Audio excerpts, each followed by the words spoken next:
Ladies and gentlemen, welcome to Wingecarribee Hall for the first of our community recovery meetings. My name is Mark Pepping. I'm the Deputy General Manager at Wingecarribee Shire Council. Firstly, I'd like to extend our deepest sympathies on behalf of Council to residents who have lost homes, belongings, pets, gardens, their workplace, and probably most of all, their happy place through this ordeal. Not everyone has gone through the trauma and emotions of what you have gone through. I do speak from experience myself, having been inflicted by bushfires 17 years ago and losing property myself. The recovery is variable for people depending on their circumstances. We have to tailor that recovery process for each person, each family and each community. We often hear references of returning to normal. For most of you, normal has changed. There will be a new normal. The process of recovery is to reset what normal is now for you and allow people to be able to move forward. Tonight we're webcasting this meeting. The meeting is recorded and live streamed for public viewing via the internet in accordance with Council's Code of Meeting Practice.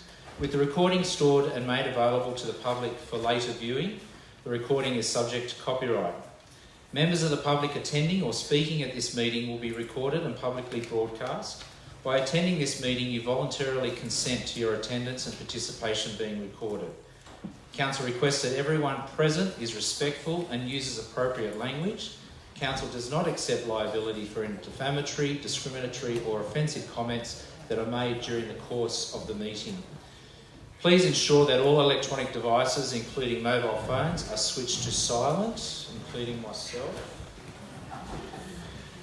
Under the Code of Meeting Practice, public recording of this meeting is prohibited without prior authorisation by Council.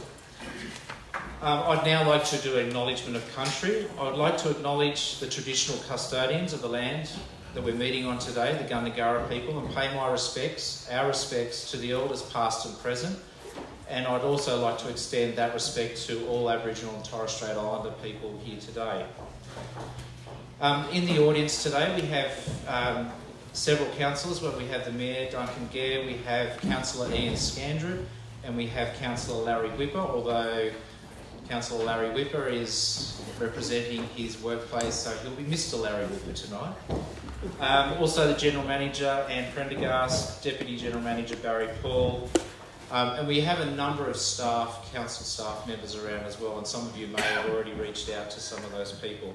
We do have an apology from Councillor Ken Houstel. So there were some agendas, I think, around the room, so some people have got agendas. So as I said, we've got a number of staff, council staff, but we also have quite a number of state agencies, organisations, and particularly our community organisations, which we're very thankful for being part of this recovery process. And tonight those people are going to be here to provide you with an understanding of the services and support available to help you with your recovery, provide you with an understanding of how local government, state and federal government and community organisations are working together to support you in your recovery. And I think that's very important because this is the first time in our history that a situation such as this has involved three levels of government working together as well as a community. So like the fires themselves, this recovery is unprecedented and uncharted territory for us all. And the other thing is to start to get an understanding of your recovery needs and how you want to work through your recovery as a community in the short, medium and long term. So the focus tonight is on the recovery and not so much the resilience. We've moved out of the emergency, we're now in the recovery phase, and then going forward there will be a lot of planning and building resilience for the future so that these sorts of situations have a less of an impact on us. So I must emphasise tonight is about the recovery. So tonight we'll provide information about the RFS website, and Mark will come down shortly. Regional recovery, there's a train coming. Regional recovery efforts, the Wingecarribee Shire Council disaster response and recovery process to date, agency updates, question and answers, and a wrap up and way forward. So all going well, we should wrap up at about 7:30ish. We also have some key questions for your feedback on the walls, and they're at the back there. Some of you may have already participated in this prior to the meeting, but feel free to add your feedback to this during the meeting or after the meeting. We will be recording your questions tonight, and if we don't have the answers for you tonight, then we will certainly get those details back to you as soon as we can. Charmaine Cooper is up the back there. Kath Brennan up the back there. Kerry Carr is somewhere up the back as well. And they'll help you record your questions onto those sheets. So if there's any clarifications anyone wants, anything I've missed out, now's your chance. Otherwise I'll call Martin Surrey up just to give a bit of an update from their RFS perspective. There might be a microphone up there if Martin wants to pop down here and say a few words.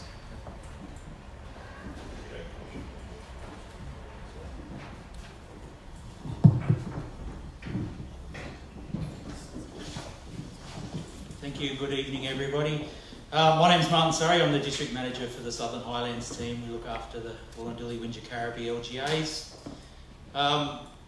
Over the past 6 months, our brigades have been extremely busy, starting up in Region North, up at Tenterfield, and working all the way down through, and we've had some people finish up in Bega just a couple of weeks ago. We've had a call this evening for some remote area firefighters to go back down to Bega across the weekend because the fires are still burning. And that's it sort of shows that whilst we've had a little bit of rain, the fire risk hasn't finished for us further down south. I also want to acknowledge the township's positivity and the overwhelming and humbling experience for myself and our firefighters for the support that they've been getting from the community despite the devastation. And I want to point out a couple of our senior members up the back here tonight who are both locals, were both impacted, and were very much responsible for the coordination of the firefighting effort in Wingelow on the 4th of January. So they've done a marvellous effort and they're still standing, so it's a testament to them.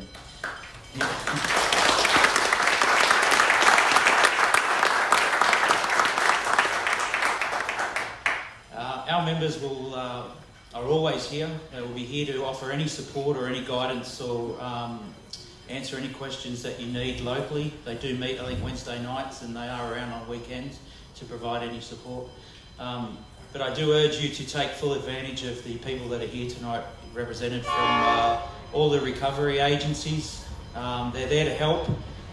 We also offer some support on the Rural Fire Service webpage with regards to building, redevelopment, etc. Particularly for those who have lost their homes, there are frequently asked questions on what happens now as far as development. Really worth a read. So we'll be here for a little while. If anyone's got any questions, please feel free. But thank you all for coming, and I hope you get a lot out of tonight. Thank you. Thanks very much, Martin. So the next segment that we've got on is the regional recovery. I'd like to call on Mark Conlon to come forward. Mark's here representing the regional recovery coordinator, Dick Adams, who couldn't be here tonight. But Mark will certainly give you a perspective of what is happening at the regional level. So thank you, Mark. Thanks, everyone. Dick sends his apologies. He's currently down at Shire and couldn't be in two places at once. Just as to who Dick Adams is, he's been appointed by the Premier to oversee the recovery in the southern region. So Dick's responsibility is to ensure the recovery goes smoothly and to report back into the state government. He reports to Mick Willing, who's the state's recovery coordinator, and Mick reports directly to the Deputy Premier. So there's a direct line from you and issues raised by you and through Dick back into government. The area Dick's covering is from the Wingecarribee to the Victorian border and out west as far as Cootamundra, Gundagai, so it's a massive area and there's a lot of communities affected. But the thing I wanted to say tonight is that the recovery is actually community-led. It's led by council, it's led by you locally. The state's here to provide support and backup and material and resources. There's a recovery team here tonight. Greg Cameron's up the back there, and Jeremy Hillman is also here from the recovery team. So there are state staff here. I just want to reiterate Mark's words. There was some short-term actions taken where we kind of go in and make safe and clear roads and all those emergency, urgent issues. We're probably moving into a phase now that's a bit more of a medium term, and obviously people's focus will be on the clean-up. And there's some people here from Lango Rock who have the contract for clean-up. So there'll be some medium-term actions, and then there's some longer-term actions about how we get back on our feet and get fully recovered. Through that time, we'll be working with council and planning, we'll be supporting council actions, but say again, it's locally led and we're here to support that. So I think that's probably enough for me, but thanks very much.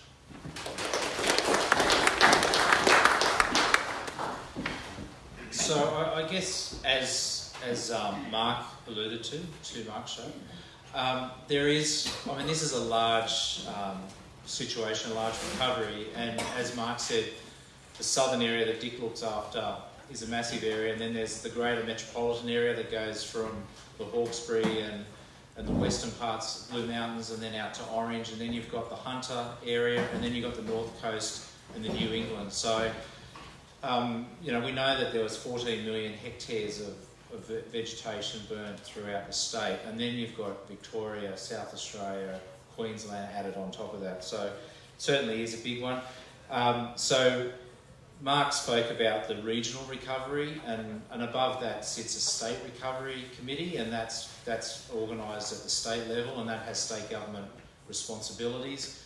The regional recovery committees, the general manager is part of that, and then there's a number of subcommittees on that, and then below that each council has a local recovery committee. So I might just touch very briefly on what we're doing at the local recovery stage. So we convened the local recovery committee about 3 or 4 weeks ago now, where we got a number of government agencies together, a number of staff together, and it's chaired by the general manager.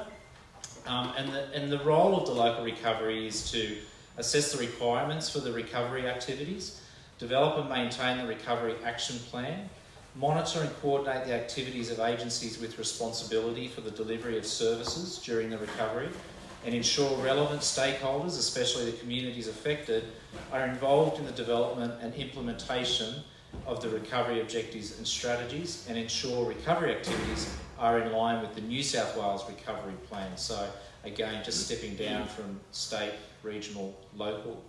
So as I mentioned, we have subcommittees underneath that, and the focus areas that from our community's perspective is we've got a social recovery committee, and that's chaired by Danielle Lidgard, who's our Group Manager of Corporate and Community. And I might, now that we do have a bit of time, which is really good, I will call these people up just to give a bit of an insight as to what they're doing and the timeframes that they'll be doing that in. The built recovery is led by Stace Lewin, who's our Manager of Assets.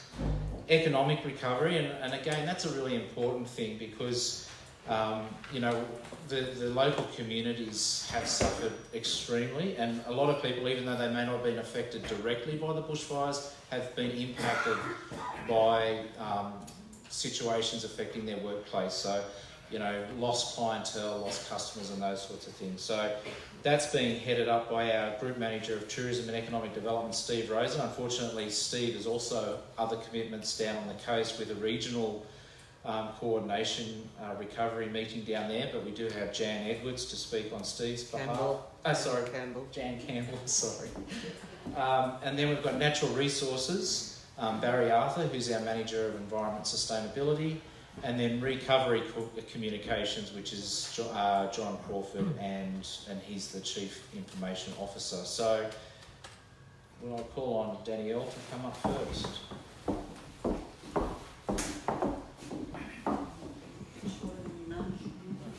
I think you need to, the head of it, that's it.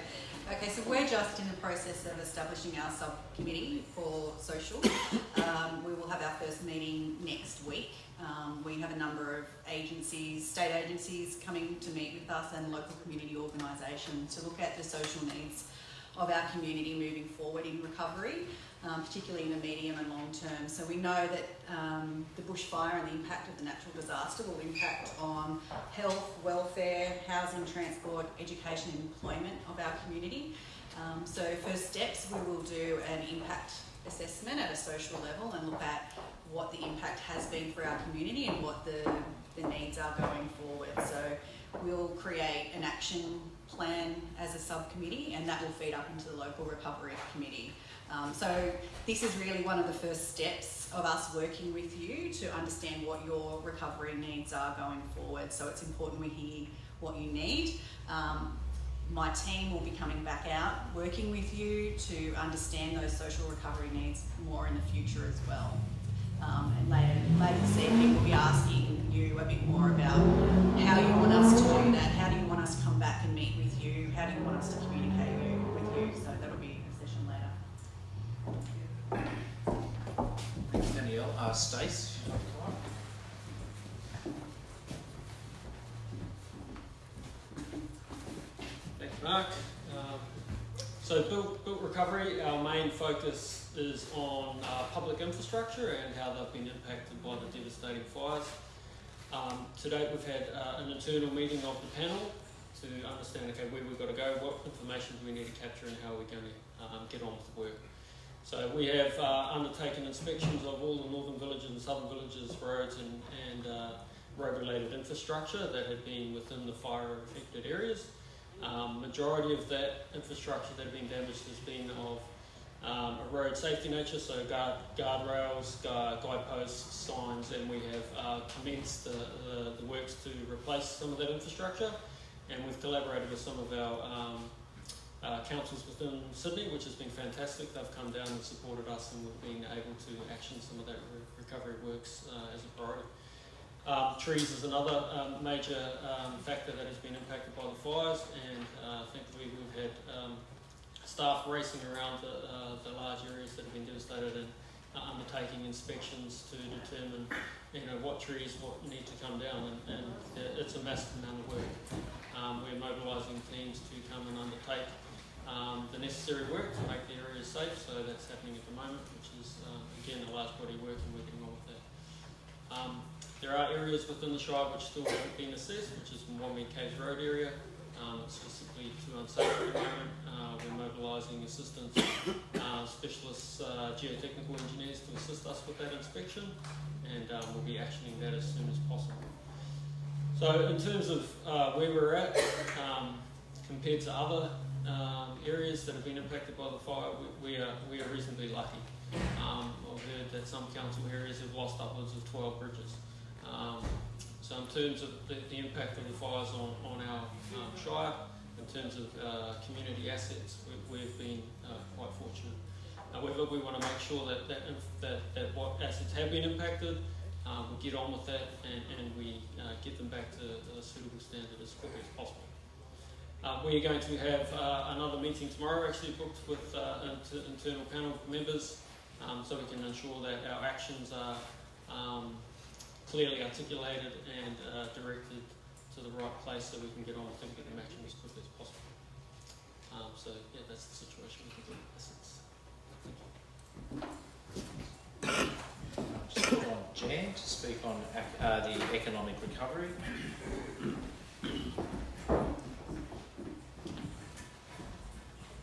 So again, as Stace said, the numbers of businesses actually impacted in terms of total loss.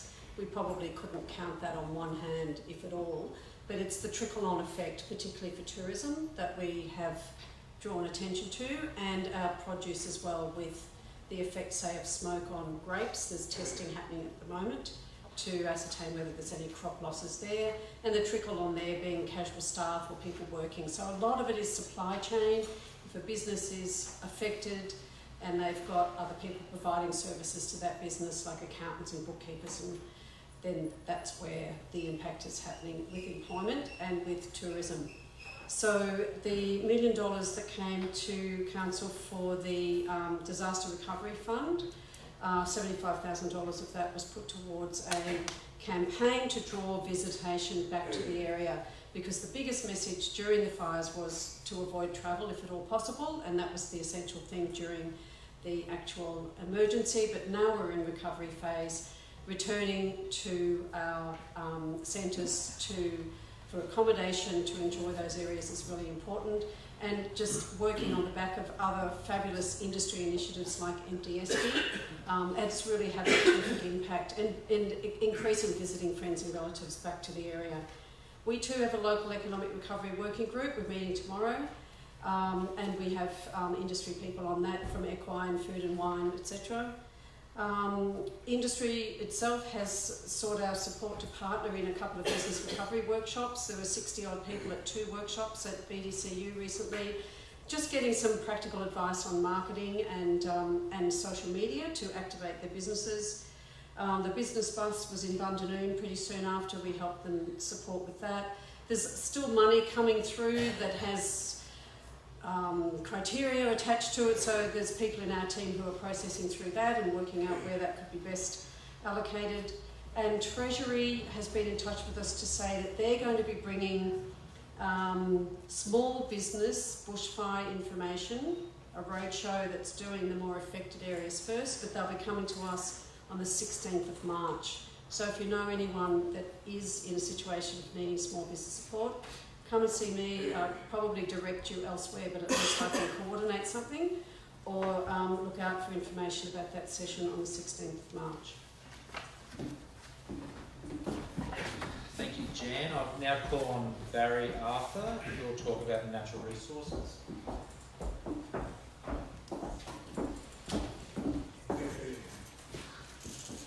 Thank you, Mark. So I'm chair of the Natural Resources Subcommittee.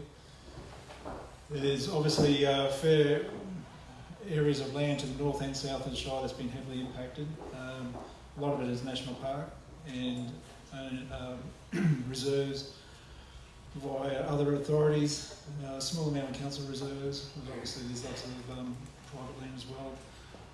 The subcommittee will be looking at impacts in terms of the reserve network, biodiversity, and we'll also be considering things like illegal dumping and that's happening in this area as well.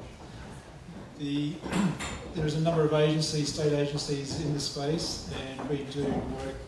We have existing partnerships in this area, so obviously working closely with local land services, Department of Planning, Infrastructure and Environment.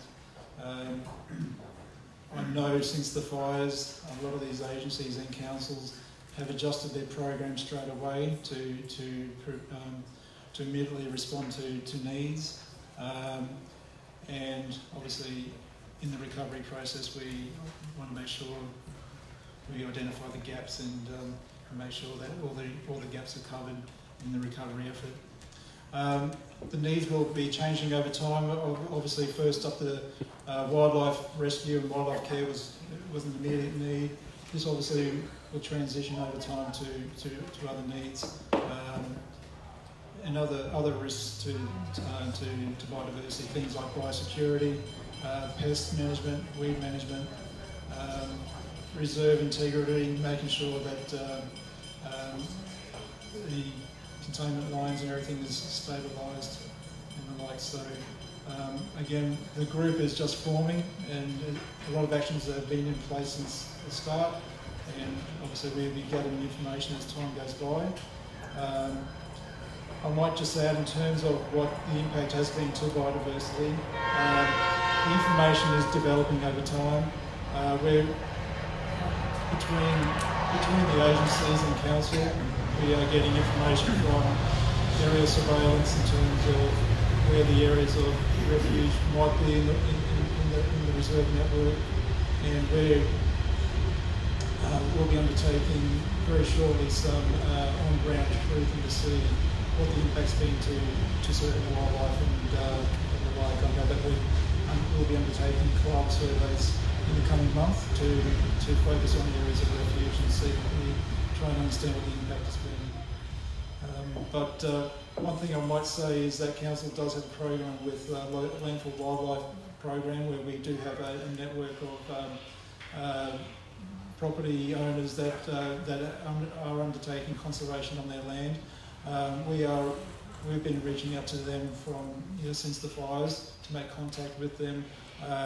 We're encouraging them we're offering on-site assessments of the properties work out the needs, work out where some grants might be available for them in terms of recovery and regeneration on that wildlife, because these wildlife network is important in terms of recovery. Thank you. Thanks, Barry. Now I'd just like to call on John to talk about the communications recovery.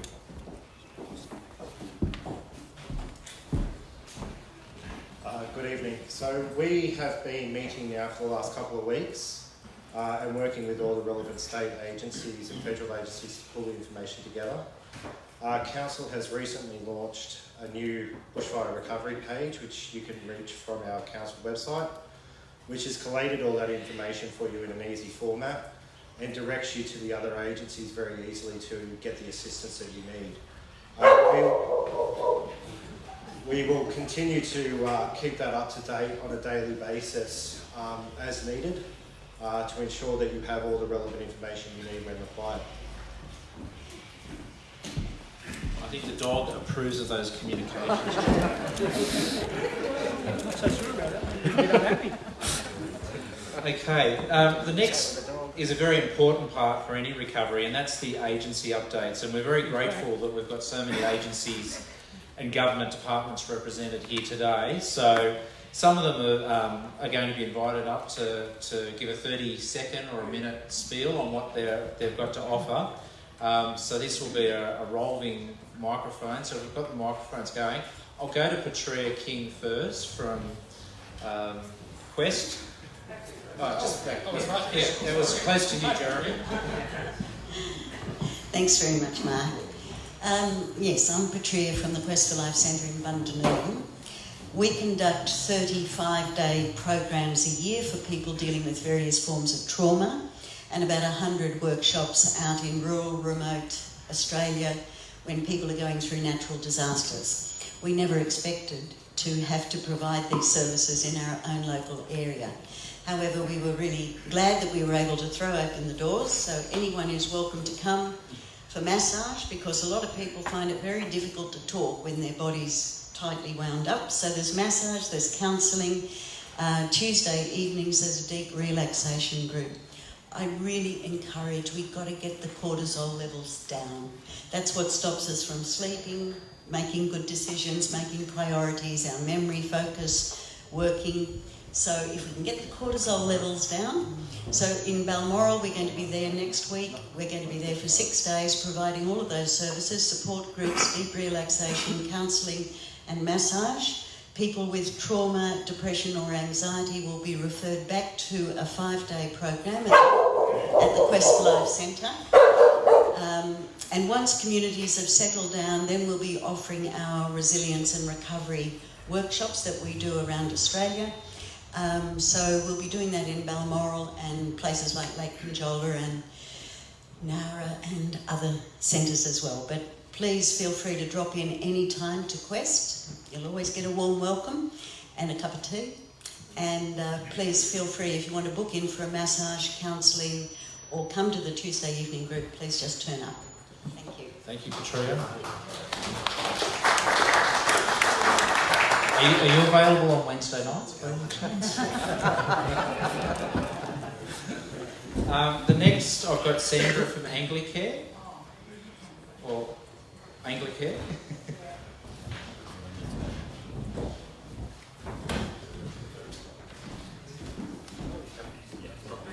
You're almost there now. Hi, I'm Sandra, but I'm going to let Maria do all the talking. Hi everyone, I'm Maria. So Sandra is our worker. Sorry, we're from Anglicare, and Sandra is our worker that manages our financial and food support services. So Sandra's been attending a number of the recovery centres, and there's a few people in the room, and we'll be going to Balmoral on a regular basis. Is normally located in Bowral, but we're looking at having a mobile service very soon that will come out to a number of the villages, and that's where we can link you up with food support, electronic or cards for buying food from local stores and Coles and Woolies, help with a variety of financial supports like chemist voucher, vouchers, removalist costs, rental arrears or rent in for the future to help people get established and while the things are settling down. Have I missed any financial things? No, we'll also have financial counsellors available, and they'll be able to do a lot of work with people, not only with advocating with banks and things like that, but also around insurance and other things. Ability to help people to complete paperwork and stuff like that as well, if people are finding that hard, and just to negotiate with the insurance companies if that's needed. And I manage the counselling programs across Southern Highlands as well as Illawarra, Macarthur and Shoalhaven. So we have counsellors in a number of centres. We also provide Skype or telephone counselling if required. It's completely cost-free for anyone impacted by the bushfires. And that also means you don't have to have lost any property. You don't have to meet any particular target to be affected. Everyone in this room, everyone in Wingelow has been impacted in some way. So you're very welcome to contact us and we can try and arrange the best place to provide either face-to-face, telephone or Skype support for you. So we have a table over there. We've got all of our brochures with all of our contact numbers and email addresses. There's lots of ways you can get in contact with us. We also have a couple of tip pages with us. There's one on psychological recovery, so come and have a look at that. And also, if there is any teachers in the room, we've made a resource for teachers on how they can support their students in schools. But we've got a lot of other supports available as well. And please feel free to come and have a chat to us after. Thank you, ladies. Peter from St Vincent's de Paul is... Peter's here. Oh, there he is. Peter is my name from St Vincent de Paul, and we've got 3 conferences, one in Mossville, one in Barrel and one in Mittagong. We've been processing the grants on the basis of $1,000 from the federal government and $3,000 from our own funds. We're there every day at all 3 locations. Anyone is welcome to call in. We can help in other ways as well in terms of food and clothing. So just come along and we'll help you as much as we can. Thank you, Peter. Geraldine from Red Cross, would you like to say a few words? So she's... Thank you, Mark. Red Cross has been at the Balmoral Community Hall for the last couple of weeks and will be there until on a Wednesday and a Sunday until the 1st of March. We have 2 of our volunteers there, assisting people with completing the Red Cross grants and also other grants where some of the other government or non-government organisations have available. So we can assist you with those. And we'll just look up stuff for you if we are not able to have our hands straight there, and then we can ring. We often ring Peter, Doris from St Vincent de Paul, if we have somebody there where we are, and he speaks directly with that person and arranges an interview and then sorts out the grant for them. So at this stage, that's the only places that we'll be, because the recovery will be very different. So there'll be 2 volunteers at Balmoral, so we'll know when the recovery through the subcommittees happen, whether will be activated to other times. Thank you, Geraldine. Now, I'm not too sure if Steve, who's the Rural Financial Counsellor, is here. No, but is there any brochures or anything that he left that we've got for him? Yeah, we'll check that out. Larry might want to talk now on Community Links and what they're offering. Thank you. Community Links Wellbeing covers Camden, Wallandilly and Wingecarribee. Originally it was Community Links Wallandilly, but merged with Wingecarribee Family Support Services. So we are working in both areas, Wallandilly and Wingecarribee, that have been quite severely impacted by the recent fires. We offer a range of services, from advocacy through to casework. We can also assist with accommodation, housing support as well. But the most relevant service that we can offer is mental health support, free psychological services that are funded through the federal government, through Primary Health Network. And all you have to do, particularly if you're from a fire-affected community, is ring the number on this brochure. There are some brochures on the table here, but also we have a direct line, 0455 104 104, which is the intake line. If you identify yourself as coming from a fire-affected community, we can fast-track that psychological support. We have a number of accredited psychologists and social workers that can provide that service free of charge. There are 12 sessions that are available, and the beauty of Community Links is that we can also assist in linking you up with other internal services, from food to accommodation to just general support as well. All that information is available through our website, Community Links Wellbeing, and also we can come to you as well. So it's not a sedentary model of support. If you can identify that you need support in a local community, we can come and assist as well. Thank you. Thank you, Larry. Southern Highlands Homelessness Service. Is there anyone? No? Okay. Salvation Army, Phil. Is Phil? Thank you. And just before Phil, I just want to thank you guys for the barbecue out there. The steak sandwiches were really good. So thank Jake for us. Well, they smell beautiful. I'm on a diet, and so I had to just eat the onions, so stay away from me. I'm a financial counsellor with Salvation Army. We are very complimentary to Maria and Sandra in Anglicare. We have financial counsellors in Tamil and in Goulburn, and I'm locating to the region 2 days a week, and so I can be a floater. Financial counsellors, their work kicks in a little bit after the emergency relief happens, and we are able to support you long term when you're dealing with banks and with credit card companies and the like. So please feel free to meet with us, whether it's either Anglicare or Vinnie's in Barrel or Salvation Army. Thank you. Thank you, Phil. Now, just behind Peter, we've got Kerry from the CWA, who has visited us from Balmoral. Hi everybody, my name's Kerry O'Grady from Picton CWA, and myself and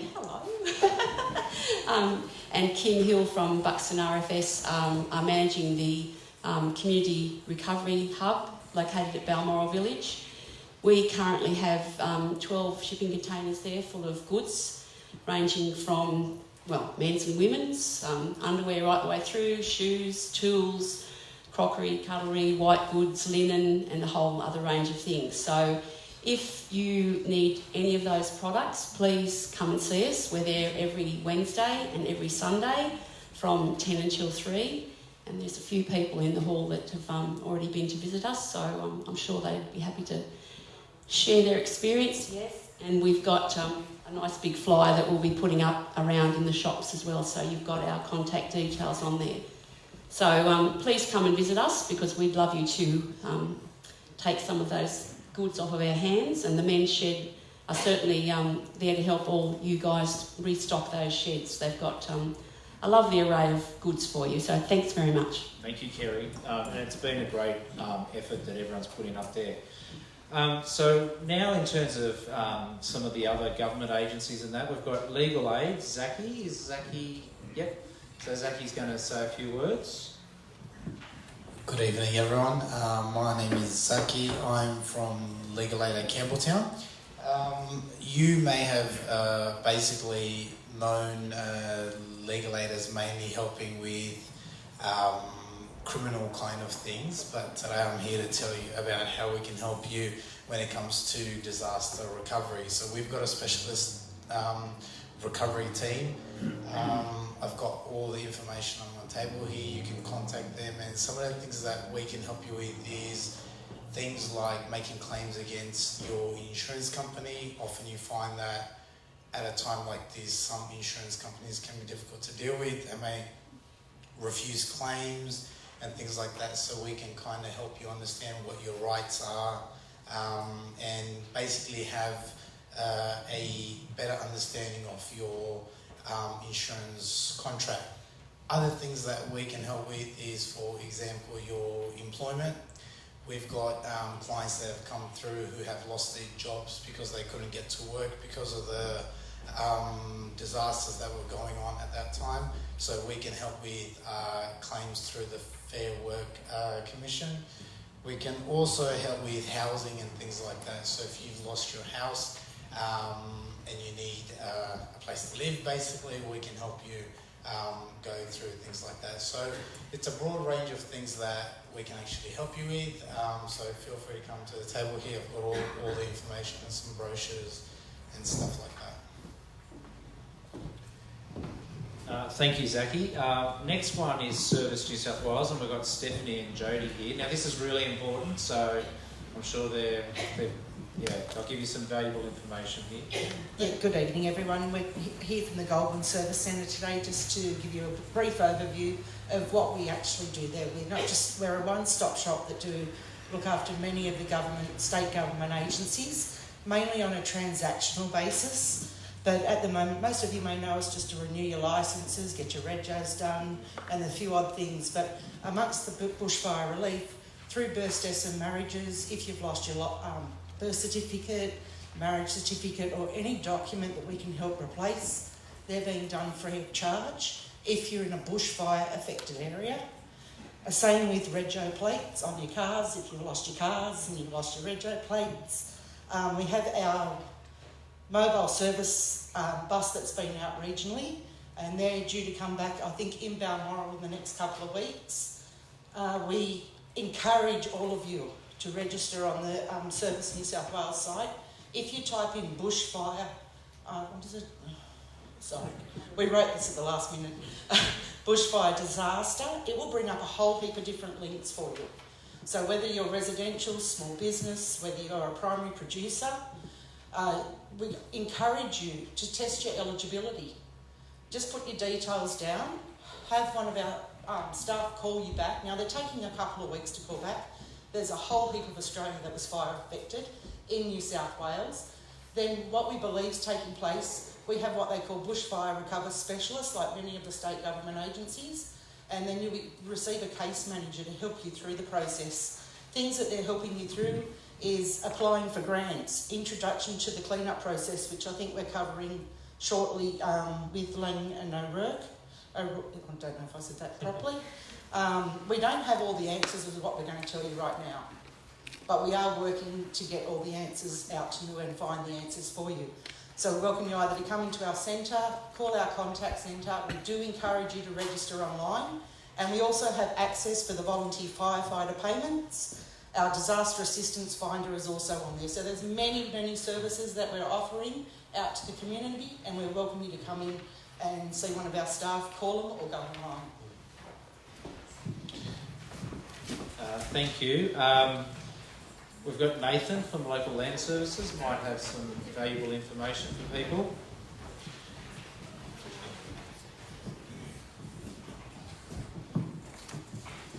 I'm Nathan, Local Land Services. Our main office is based down at Goulburn. We do have a side office here at Mossvale.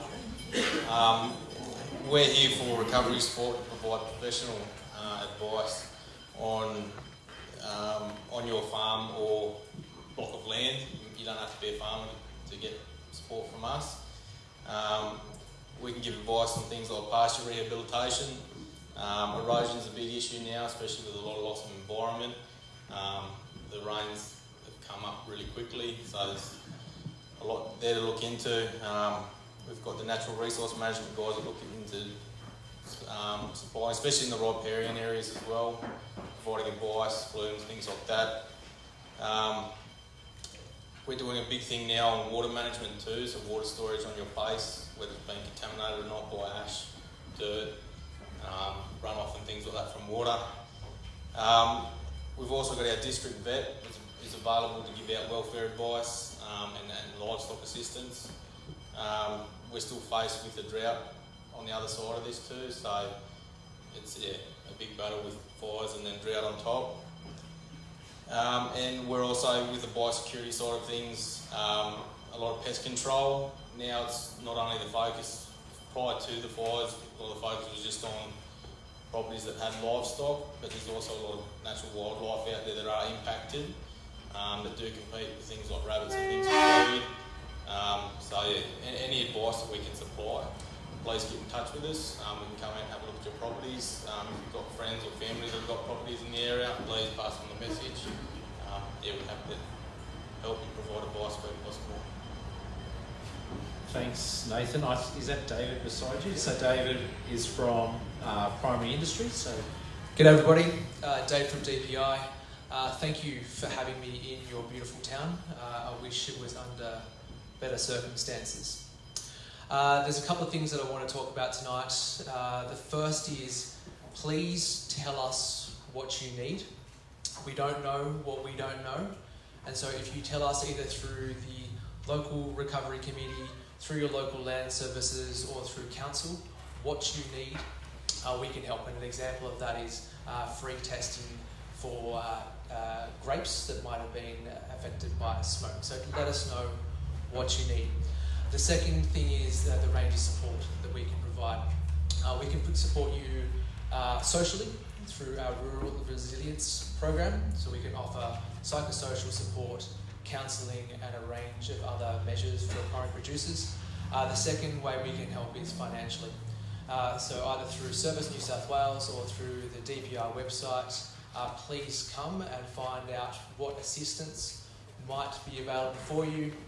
We have things like loans and grants up to $75,000 for eligible primary producers. So please go to dpi.newsouthwales.gov.au, find out what you might be eligible for, and we are here to help. Thank you very much.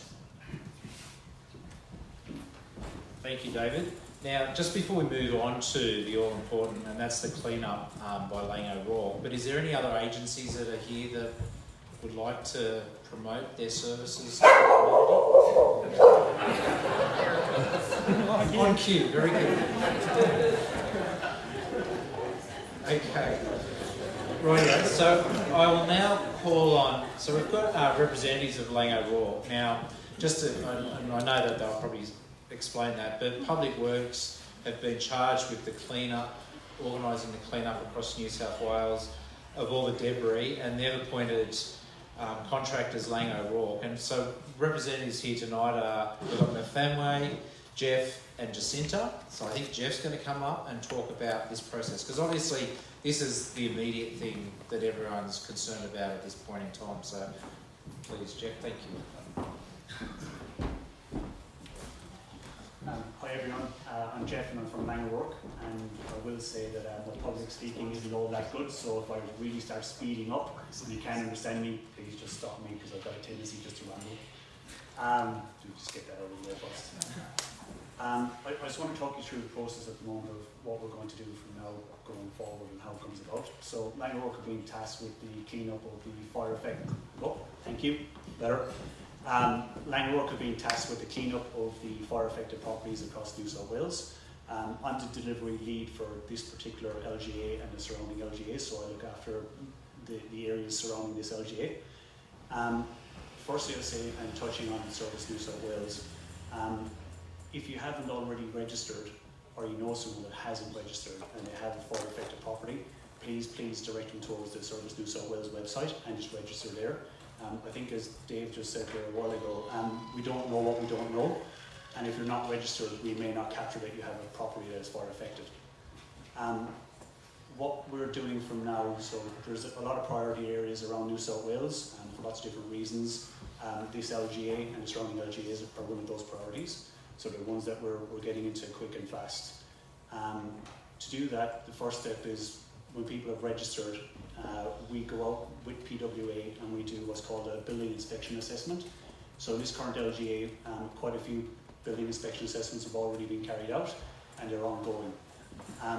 Once that building inspection assessment has been carried out, then we as Lang O'Rourke will contact the property owner. So starting Monday, we have a delivery team led by Jacinta, who's our communications, and one of our delivery leads will be in this specific LGA and the surrounding LGAs, making contact with the property owners who are here and setting up appointments to come and do an assessment of the property itself. Now, to run through what that assessment is, we'll book in a time where we can come and see you on your own property. It will be to discuss the scope of works and to agree the scope of works that we will carry out on that property to be able to enable the safe rebuilding of that residence, of that small business or that primary producer. During that process, we'll talk you through the works that we will do, and we will agree if there are certain things that you would like us not to do while we're on that area. As part of that, we will also be requesting, we have a deed of release, which we will be requesting each owner to sign, which then will enable us to go onto the property to carry out the works. From that point, once the deed of release has been signed and the scope of works has been agreed, we will mobilise crews to the area to undertake the clean-up works. Different instances, so we are aware that a lot of properties are asbestos, a lot of properties don't have asbestos, there's different contaminants in the area. Depending on what it is, depends on the kind of contractor or local resources that we will require to undertake the works. So the main thing we have at the moment is we're trying to procure or get contractors from the local government areas to undertake the works that we're doing in that area. So we're looking if anyone's got any business that are interested in doing any works for us, or doing any works in this LGA or the surrounding LGAs, please come and see me afterwards and I'll give you the contact details and how you can register your interest in that as well. So once we've completed the works on the site, we'll do a number of things. We'll do a completion certificate straight away when the works are done to say that we have done the works and we have carried them out as per the scope of works. And if your property was an asbestos property, we will be providing you with an asbestos clearance certificate so you can enable the rebuild and give that to the contractor that's going to rebuild the residence, primary producer or the small business from there. I suppose everyone's interested in what the timeline is. So as I said, starting Monday we will have our team in the area. You will start to get calls to arrange meetings on site, and we intend to have our clean-up crews commencing in these areas mid-March to go on with the clean-up works. I know there's probably lots of questions. Myself, Miff, Jacinta and Phil from the PWA are here and we will hang around afterwards. So if you do have any specific questions, you do want to come and see us, we'll happily stand outside there and just go through whatever questions you might have or want to go through on that. That's pretty much the update I wanted to give, but I still want to let everyone know that we don't want to leave anyone behind and we don't want anyone to feel like they've been forgotten, and you're not, and we are in the area and we are commencing in this area starting on Monday. Thank you. Phil, is there anything that you wanted to add to Jeff?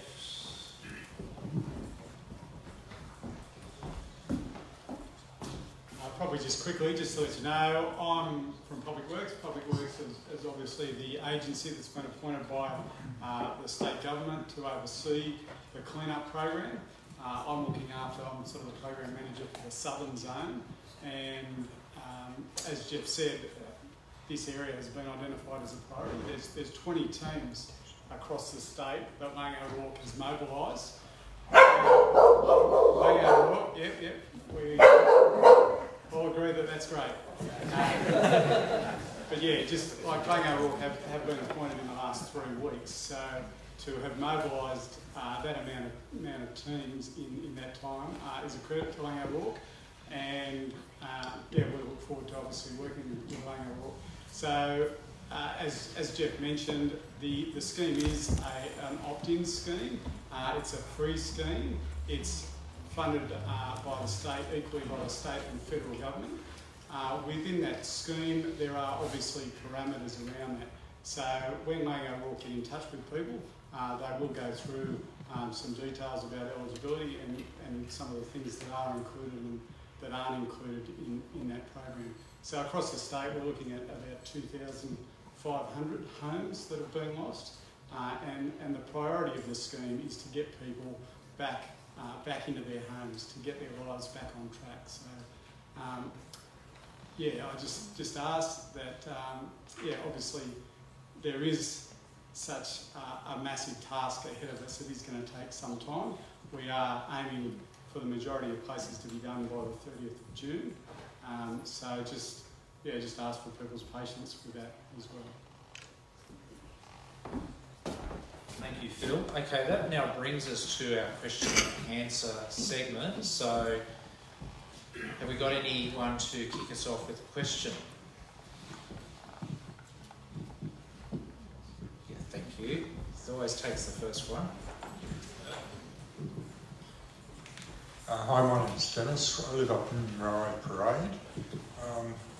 We're probably in a unique situation in that the back of our property shares a common boundary with Crown Land, and there's been trees that have been damaged by the fires, but I've yet to be able to find out actually who do we need to contact to get them inspected or get them dropped. And I know a few of my next door neighbours are quite concerned because the trees are actually leaning over her house. So who do we need to speak to about things like shared boundaries with Crown Land? Shared boundaries with Crown Land, national parks, because we've got a fair bit in our area. I'll look at Phil, who can back me up if there's... As I understand Crown Land, it's the Crown owners responsible for the trees. So if the land's owned by Crown Land, then you should contact Crown Lands. If it's owned by State Forest, you should contact State Forest, and if it's owned by National Parks, likewise. If you need those contacts, I think there's probably people in this room, local land services, who can guide you to the right agency. But the trees belong to the owner of the land.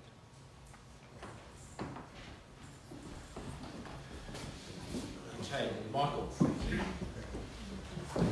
Yeah, Michael Brearley on behalf of Wingecarribee Village Association.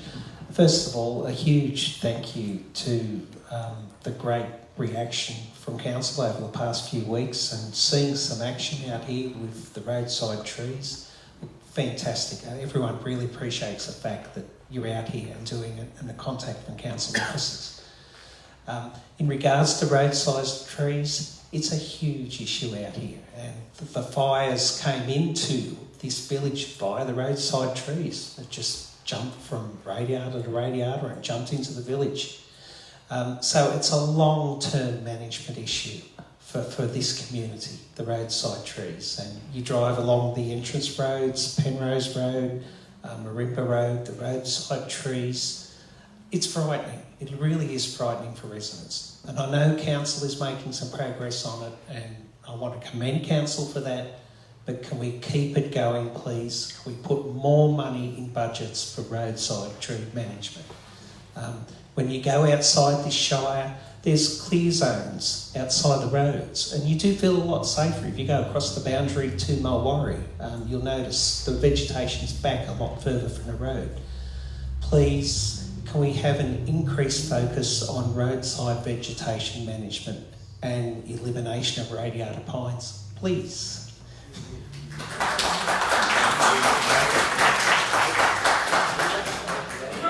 Yes, thank you, please. Coming into town about a week ago, I can't remember what it was, just before we got into the 50 zone, a tree had come down. If we were 2 minutes earlier, it would have been on top of us. That's just near the 50 zone here, going to Penrose. And obviously with the drought, it's weakened trees, and then we've had excessive rain, so there's a combination of things, absolutely. Any other questions that we've got? Yes, down the back there. Yeah, hi, my name's Graham. We live on acreage out of town. My question was to Lang O'Rourke about the clean-up. Is it just houses, or are you dealing with dangerous trees? Because I lost count at 400 trees that I've got laying on their side that I've got to somehow deal with, especially thanks to those people who were going to blockade Forest Road, which meant that the army withdrew early. So now I'm left with a massive clean-up out there. Is there anyone that can speak to that? Thank you, Phil. As I mentioned before, there is some criteria around the cleanup. Unfortunately, all trees aren't included in that. There's certainly some scope for hazardous trees that are within the zone of the cleanup for people rebuilding their homes. But as far as, it certainly sounds like in your circumstance that not all those trees would be covered under the program.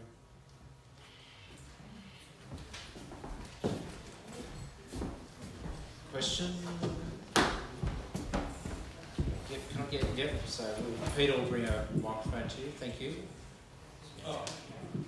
Just a very brief comment in regard to what Michael Brearley was saying about the trees and the ongoing nature of that situation that does concern virtually everyone out here in Wingelow. I understand that obviously it's going to cost money. Is it possible that council could apply for a grant from state government or federal government in regards to eliminating these dangerous, potentially very dangerous, as Peter pointed out? I know the exact tree you're referring to. I thought the same thing last Sunday driving back from London. I saw it, and I said to my wife, that is going to come down any moment. You know, so I understand finances are obviously an issue, but could we not apply for a grant from federal or state levels of government to deal with that situation? Yes, so the removal of the trees and the clean-up of the trees is the DRFA, disaster recovery, but going forward and you know, maintaining trees in a safe condition and those sorts of things. I think we've certainly got that message, and that's part of the resilience phase of this whole event. And the priority at the moment is to attend to those trees that are dangerous. So if in your local streets and roads and whatever, if you do see trees that have changed their position and are imminent of falling, absolutely get on to Greg Bray, our Parks and Recreation Manager, and he'll get someone out there as a matter of urgency to look after those. Any other questions? Any silence? I'm trying. Yeah, that's right. I'm trying. Look, if there's no further questions, look, and I understand some people would prefer to ask questions face to face. You know all the people now who are in the room who you might wish to go and speak to. We're here till 7:30, so by all means speak to those people. So just wrapping up, therefore, I'd just like to thank you all for attending. I know everyone's been through a very difficult couple of months, and you know it's hard, and I think as a community we can ease the pain on everyone.